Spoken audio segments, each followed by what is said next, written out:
actually, yeah, it's still morning here in Hobart, and there's quite a few things happening, so I thought I'd give you an update on weather and position of the boats and exactly what's going on. There's a big storm coming, as we know.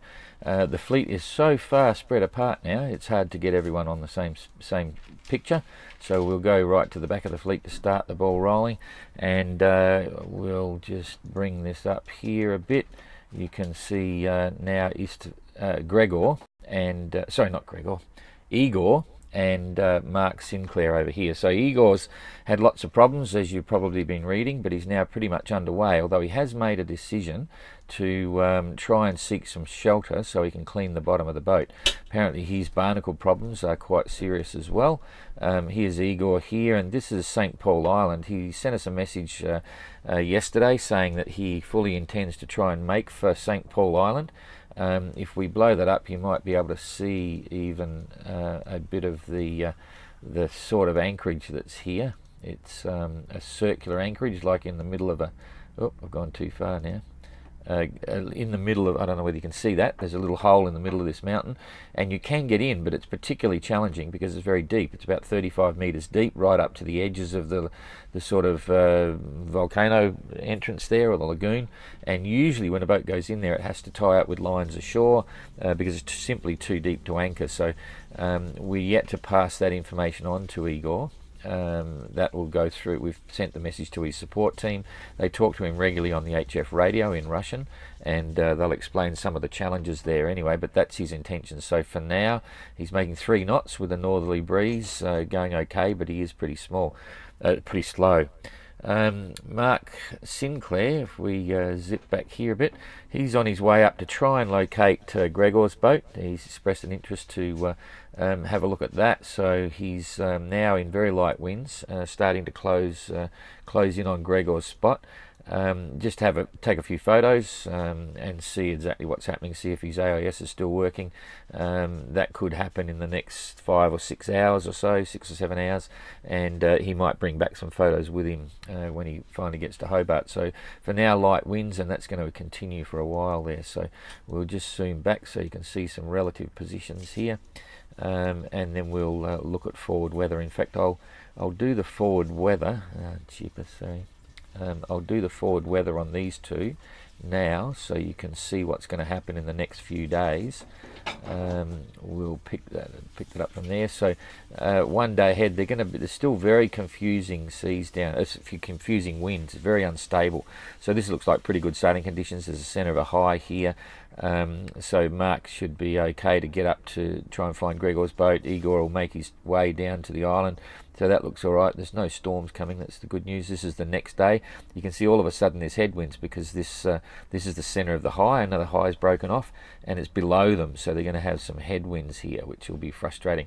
Generally speaking, if we go back, the whole of this part of the Indian Ocean, Southern Ocean, is doing what it has been doing for months now. Very unstable, lots of different systems. So headwinds, north, south, east, west, you name it. It's just a real mishmash compared to the other side in the Pacific. So if we go forward again another day, it starts to be dominated by this low pressure system here. So they'll have some reasonable sailing breezes. Mark will have some confusion on this low, another high pressure cell. So it's not going to be easy sailing still for some time. And if we watch this storm here, I'll just progress that to see if it's going to get anywhere near Igor. Just bring that across a bit. Starting to get to his area just as he's about to. St. Paul's is just here, so it's still going to go underneath him there. So he should be okay, but we'll watch that with interest anyway. Over this side of the world, this is where it starts to get interesting. So before we come back, we'll concentrate on that. Let's look at what's going on with Mark here. Come back to real-time weather today. He's looking pretty good. Hasn't updated yet. Come on. We're slowed down. Come on. It might be a little bit slow on our internet once again, so I'll have to reboot this and see what happens here. Hopefully I can keep this live session going. It's a bit slow by the look of it, so come on. Not sure what's causing this. Here we go. Well, I do know what's causing it. It's a slow internet connection again. So here's Mark Slats coming into the picture now. Put the windy on, and it's there. Okay, I'll just put the zone on here just so you can see where he's got to go. There's New Zealand over there. So coming forward a day, it looks pretty reasonable. He'll get going again, got a good breeze, but there is some winds coming for him. So that's another 2 days. By then he'll be over here somewhere, so he'll miss some of these building northerlies, and by the time, another day ahead, by the time it turns into a bit of a blow, come on, this is not working now, there it is, he should be past this. By the time it gets here, he'll be over the top and around, so there's this big area of no wind, but he'll be out of it by then and making reasonable progress, and it disappears, slowly goes down south, and then he'll have a bit of a challenge here. Jean-Luc, he's making his way right across to the other side here now. He's predicting to be at Cape Horn on the 21st of November. Is that right? Or yeah, 21st of November. He's got some, come back to real-time weather now, he's got reasonably good conditions. He's making pretty good time, making 7.2 knots as he does, big following breeze, and we'll go forward a day, starting to lighten off, so he's missed that big system forming up the front, but he'll still be sailing well coming through here, so that's okay. There's not a lot going to slow him up. This is another day. Yep, good southwesterly winds. It's doing all the typical things that it's meant to do. That's right through to the 5th, and then there's a blow. Okay, bang. So that's going to be in 5 days' time. He's going to be in the middle of this. 5 days' time. Yep, that may come into effect. He's going to get a big southerly. It'll be freezing cold, probably hail and maybe snow. Big seas building. So we'll pick up on that tomorrow or the day after as he gets closer. So back to real-time weather.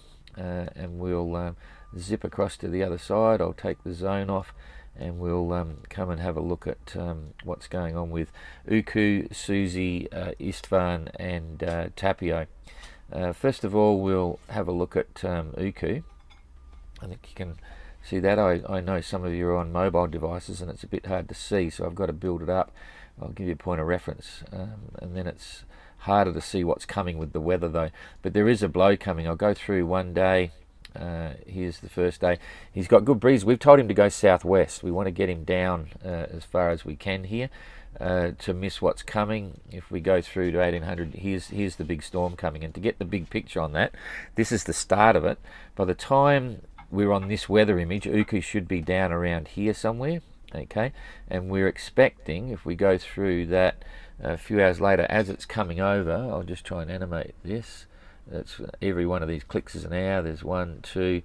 We got to hope that this does exactly what it's going to do, and it'll stay high. Remembering, by the time now, this is a bit dicey because this weather could change. You can see the circular motion here. By the time it gets to here, Uku should be right down here somewhere, and it should go past him. It should go over the top. It's forming up. We're hoping it doesn't wrap around. We don't believe it will, because if we just follow this through a little bit more, you'll see it's still holding this line, and Uku will be down here in the middle. We are definitely hoping that it doesn't wrap around, but it seems to blow itself apart and run up the coast of New Zealand. So the safest place he's got to run is down to the southeast and be below it. So that's the tactic at the moment. We've told him to be aware of that. He knows, and that's what's going on. So now if we look at Susie took off yesterday, quite happy. We discussed the weather and what was happening out the back here. Because there is the big blow coming through, and she's decided to run for Port Arthur. She just made that decision last night. She wanted to get going, and it's a good move, you know, rather than staying in Kingston. It's very depressing to say you're going to stay there for 3 days. So she went out and had a think. We thought she may have been able to run up the east coast of Tasmania here, stay in the lee of the island. The seas would be better, but unfortunately there's a very strong northerly coming, and that made it really difficult. That's a new piece on the scene before the storm. So this is back to real-time weather now. Here's the northerly started, so that mucked up her plan, but we'll come back to her anchorage after. Istvan is doing okay. He will actually run in ahead of the storm. and we'll talk about that in a minute. But Tapio is the one that's going to get clobbered. Unfortunately, there's nowhere to run on this one. We've known it's been coming for a day or so, but there's only a couple of options. One, you could try and run northeast. The problem with that is if he's up here somewhere when the storm hits, he becomes on a very dangerous lee shore because the wind's going to blow him onto the west coast of Tasmania. And so really there's nothing that can be done. He just needs to keep going, and this is what's going to happen. So if we go forward to say 18 or 15 hours from now, you can see the northwesterly starting to build. Within 15 hours or so, Tapio will be around this area, just at the leading edge of this storm coming, and then he'll get some very extreme northwesterly winds. I'll click this through an hour at a time. So there's 1 hour, 2 hours. So by 1700 UTC, which is in about 18 hours or so, he's going to come under the influence of this system, and it's really solid. Those purples there are going to be 45, 50 knots, 55 knots, and then it's going to swing to the west and building. Now you can see this is the worst part of the storm, but this is only the beginning. You'll see what's coming up behind it, and in fact I'll move the map across here, and you'll see how it evolves. So you've got Tasmania in the top end here.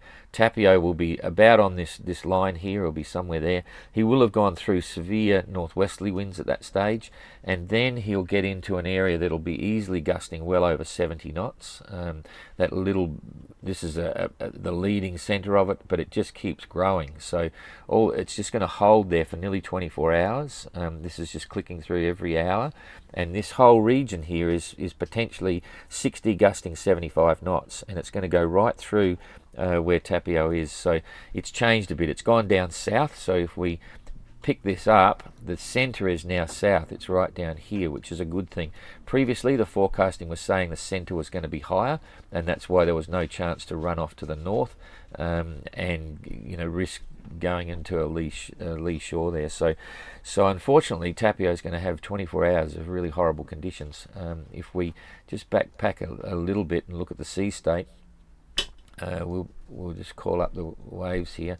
When it starts off, it's pretty mild. Okay, so now it's only about 3 meter seas, but very quickly when it starts, the wind comes in picking up to 4 or 5 meters here, and then it goes through to the red, which is going into 6 meters, and this grey area is forecast 9 meter seas, and you'll see it comes over the top of him pretty quickly. And that's forecast, remembering Tapio is now going to be in this area here. It'll probably go to 12, 13 meter seas and so on, maybe even higher than that. The good news is, if there is any in this whole story, is that at least the wind direction is not changing quickly. The winds are all going to build from having a northwesterly at the start is very typical. The seas don't build too quick. As soon as it comes around to the west, which is in about 18 hours, the seas start to build up. They'll be building here consistently every hour. They'll probably come up another half a meter, and they will become quite big. By the time he's been in it for 24 hours, the sea continues to build, and who knows to what.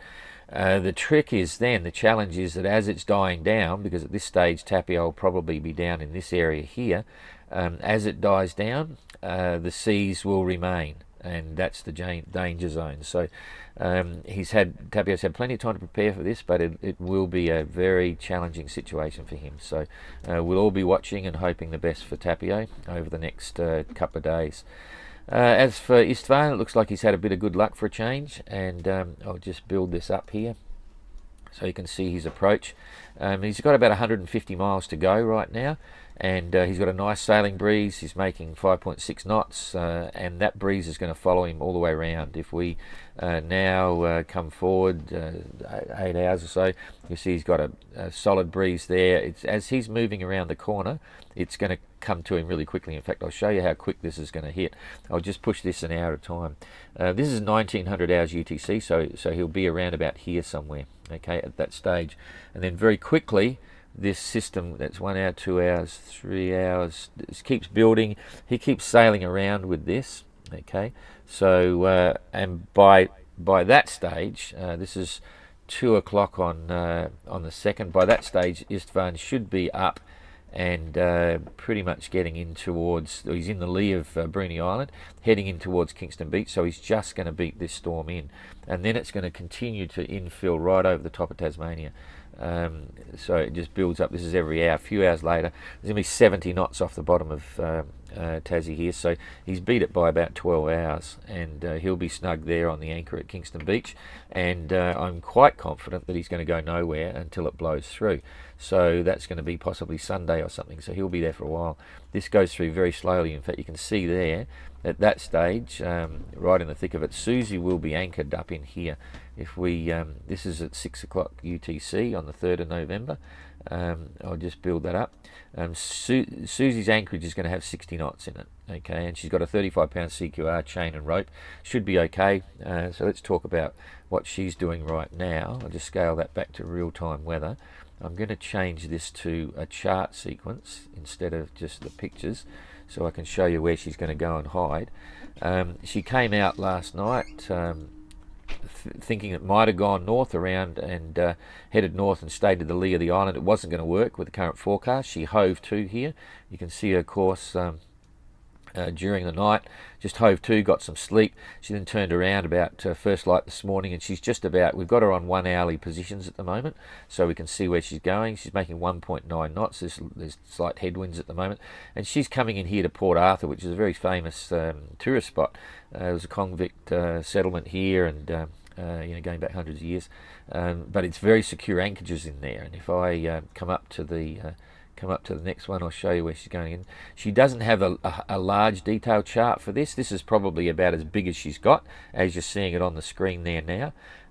But we've got the luxury of zooming right in, and we've suggested there's a couple of spots where she'll go. She wants a wide open spot, sandy bottom, and it'll be either here into Safety Cove, this first one right here, or into this other one up here as well. So she'll come right in, tuck in, and there's no real navigation hazards there. We've already confirmed to her that there's no outstanding or offshore hazards that she might not be able to see. Visibility is good. The weather's not too bad today. If we go over to, you can do this yourself, of course. If we go over to the satellite images, it'll show you the sandy bottoms. So these are the two bays that she's going to consider right now. This is Safety Bay, beautiful, typical Tasmanian white sandy silica beaches, sandy bottom to anchor on, not too deep, 8, 9, 10 metre deep. So she could come in there, or she might come in here. This is the Port Arthur settlement up the top here, very big tourist resort, thousands of people go here every day. And she could come in here and pick up one of these spots as well. So she should be pretty snug there, and she'll sit it out until Sunday. Difficult call, but a very smart decision. No chance of damaging any gear. Let's hope rather than going and facing that storm. So that's pretty much it. There's we'll keep you updated on everything, but please watch and think about Tapio out there. He's going to have a hard time for the next few days. So we'll see you again later on. Thanks a lot.